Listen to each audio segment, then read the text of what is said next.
네, 여러분 안녕하십니까. 세진영어 대치동의 영어 강사 박세진입니다. 지난주에 치러졌던 2025년 11월 13일에 치러진 수능, 2026학년도 수능이죠. 영어가 상당히 어려웠습니다. 그럼에도 이제 1등급을 받은 학생분들이 계십니다. 근데 이 학생분들의 타입이 너무나도 극과 극이어서 제가 그분들에 대한 특징을 좀 말씀드려 보려고 합니다. 일단 첫 번째 학생의 상태는 어떠했냐면은 노력파였다라고 말씀을 드릴 수 있을 것 같습니다.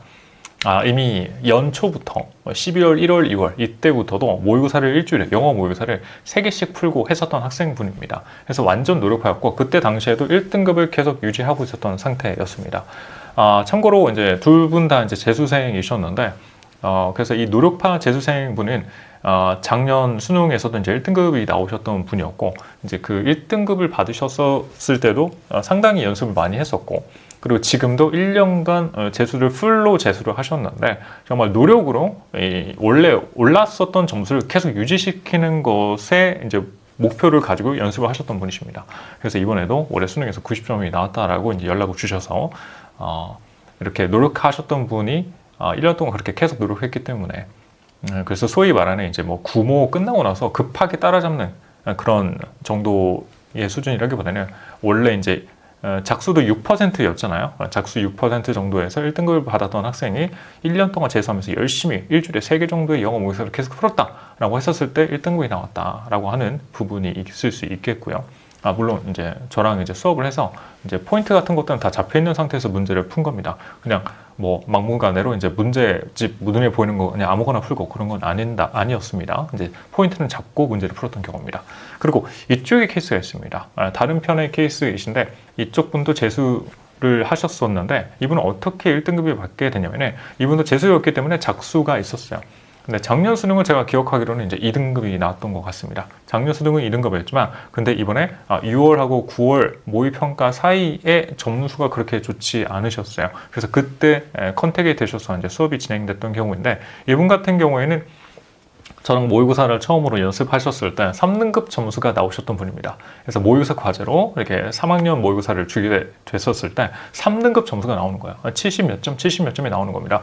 하지만 이분은 실력이 상당히 가파르게 올랐습니다. 왜냐면 배경이 있었기 때문인 건데, 이 아까 첫 번째 케이스하고는 다르게 이 두 번째 케이스의 분은 그 수능 영어는 그렇게 열심히 하신 적은 이제 최근이었던 겁니다. 그래서 사실 현역 때는 그렇게 열심히 하지 않으셨고, 이제 재수 때 들어와서 6월 모의평가 이후로 이제 영어 모의고사를 열심히 하셨던 경우인데, 그런데 이분 같은 경우에는 특징점이 이제 토플이라고 하는 영어 시험을 준비했었던 이력이 있었다는 겁니다.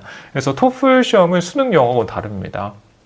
하지만 이제 토플 시험을 준비하게 되면 스피킹이랑 라이팅을 같이 연습을 하게 되는데, 스피킹, 라이팅을 연습했던 이력, 작년, 재작년 토플을 연습하셨다고 하셨었는데, 작년, 재작년에 토플을 연습했던 것이 올해 수능에 도움을 주어서 이 향상점을 빠르게 올리는 데 도움을 주었다라고 저는 보고 있습니다. 그래서 토플을 하면은 이점이 있을 수 있는 것이 아무래도 영어하고 조금 더 친숙해지죠. 왜냐면 글도 읽는 글의 길이가 훨씬 더 길고, 리딩 같은 경우에 스피킹은 내가 말을 하게 되니까 언어에 대해서 생각을 하게 되겠죠. 그리고 라이팅도 마찬가지죠. 내가 글을 썼을 때 어떤 구조를 쓸 건지에 대해서 생각을 하니까 우리가 수능 지문을 보게 되면 그게 다 구조지 않습니까? 그런 걸 보는 눈이 길러졌다라고 저는 평가를 드리고 있습니다. 그래서 이 두 번째 케이스 같은 재수생 학생분은 실제로 저랑 연습을 할 때에는 수능 영어 점수는 70점대였지만 모의고사 풀이를 거듭할수록 점수가 정말 가파르게 올라서 90점대 이상을 이제 넘어서더니 이번에 수능에서는 92점이 나오셨습니다. 그래서 이분 같은 경우에는 아무래도 좀 영어적 뭔가 그 영어를 정말 이제 언어로서 보는 거죠. 영어를 언어로서 이제 보게 되는 토플 학습을 미리 했었던 이력이 있었기 때문에, 그러니까 이것을 다르게 얘기하면은 약간 영어 유치원 같은, 그리고 그 이후에 영어를 쓰는 기관에 다녔던 그런 이력이 있었다면은 아마 이분처럼 지금 수능에 익숙하진 않았어도 좀 빠르게 치고 올려갈 수 있겠다라는 이제 판단을 들게 하는 케이스라고 볼 수가 있는 거죠. 그래서 지금 이제 1등급이 나온 케이스들 중에서 이렇게 극과 극인 케이스 두 분의 케이스를 지금 한번 소개를 시켜드려 봤는데, 첫 번째 케이스의 학생분 같은 경우에는 정말 노력파였다는 거예요. 일주일에 3개씩. 근데 그거를 구모 끝나고 한 게 아니고요. 재수를 결심한 그 순간부터 12월, 1월, 2월부터 일주일에 영어 모의고사 3개씩 계속 2개, 3개씩 계속 풀었다 이거고, 그리고 이 두 번째 케이스의 학생분은 사실 6모까지는 수능 영어를 그렇게 진지하게 하지 않고 있다가 육모 이후에 수능 영어에 대해서 저하고 컨택에 대해서 조금 배우시게 되고, 그러면서 예전에 영어를 했었던 그 감이 살아나오고, 그리고 열심히 학습을, 당연히 열심히 공부하셨습니다. 뭐 단어도 일주일에 뭐 500개씩은 계속 외우셨고, 이제 단어 테스트 봤었을 때도 거의 다 맞는 수준의 단어 시험을 보셨으니까요. 그리고 모의고사도 정말 열심히 풀었죠. 일주일에 3개씩 푸는 거는 뭐 당연히 기본이었고. 그래서 이 두 번째 케이스는 뭔가 잠재된 영어를 언어로 배웠었던 그 실력이 나중에 드러나서 실력을 좀 가파르게 올릴 수 있었다라고 하는 케이스라고 볼 수 있을 것 같습니다. 그래서 이번에 영어 시험에서 1등급이 나왔던 이 두 사례를 보고, 그럼 내년 영어 수능을 어떻게 준비할 것이냐 이거죠. 당연히 이쪽 사례도 되게 좋죠. 그러면 어떻게 하면 돼요? 미리 하시면 좋겠다. 근데 이쪽 사례는 어떻게 하시면 좋습니까? 그러면 영어적 자질을 먼저부터 키우시면 되겠다는 겁니다. 근데 그게 내가 영어 유치원을 안 나왔고, 뭐 영어로 말하는 그런 영어 학원을 초등학생 때 그런 기관을 다닌 적이 없고, 내가 뭐 지금 토플을 하라는 소리냐? 그런 것도 아닐 텐데, 그럼 뭐 어떻게 하라는 소리냐라고 했을 때는 지금부터 제대로 된 공부를 배우시면 될 것 같습니다. 그 영어를 언어로 바라본다는 것, 아까 토플로 제가 설명을 드렸는데, 결국에는 리딩에서 글을 읽는 방법과 말할 때 우리가 쓰는 그런 표현들, 그리고 라이팅은 글을 썼을 때 영어를 글로 쓰는 그런 구조들이 있지 않습니까? 근데 그거를 수능에 맞게끔 제가 설명을 다 드리고 있기 때문에 수능에 맞게끔 필요한 내용들만 배우시면 되는 거예요.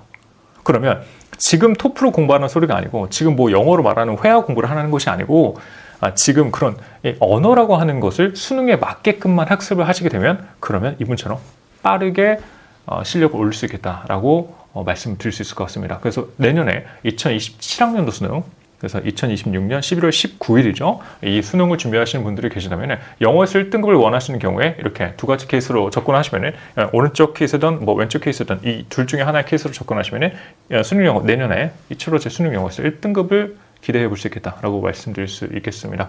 그래서 이번 수능이 상당히 어려웠어요. 지금 평가 기관들하고 그 신문 매체에서는 1등급의 비율을 1에서 3% 사이로 지금 거의 이제 예상을 하고 있는데, 아마 그 정도 나오겠죠. 아무래도 그 추정치라는 것이 지금은 가채점을 근거로 한 추정치일 것이기 때문에 다 근거가 있을 거라고 보고 있습니다. 그래서 어려운 시험이었지만 이렇게 그럼에도 1등급은 나오고, 1등급이 나왔었을 때 이런 양상을 보인 적이 있으니 이거를 참고하시면 내년 수능을 준비하실 때 도움이 되겠다 싶어서 영상을 한번 찍어봤습니다. 자, 이상 세진영어 대치동의 영어 강사 박세진이었습니다. 여러분, 아직 대입은 끝나지 않았죠? 지금 아직 성적표는 이제 아직 안 나왔죠. 12월 5일날 성적표가 나오게 되니까 성적표 잘 받으시고, 정시 지원하시는 분들은 전략 잘 짜셔서 꼭 좋은 결과 있으시기를 바라겠고요. 그 수시 지원하시는 분들도 그 뭐 논술이라든지 뭐 면접 이런 것들을 잘 준비하셔서 정말 올해 대입 마무리 끝까지 잘 마무리되도록 진심으로 응원 드리도록 하겠습니다. 영상 시청해 주셔서 감사드립니다. 다음 영상에서 또 찾아뵙도록 하겠습니다. 감사합니다.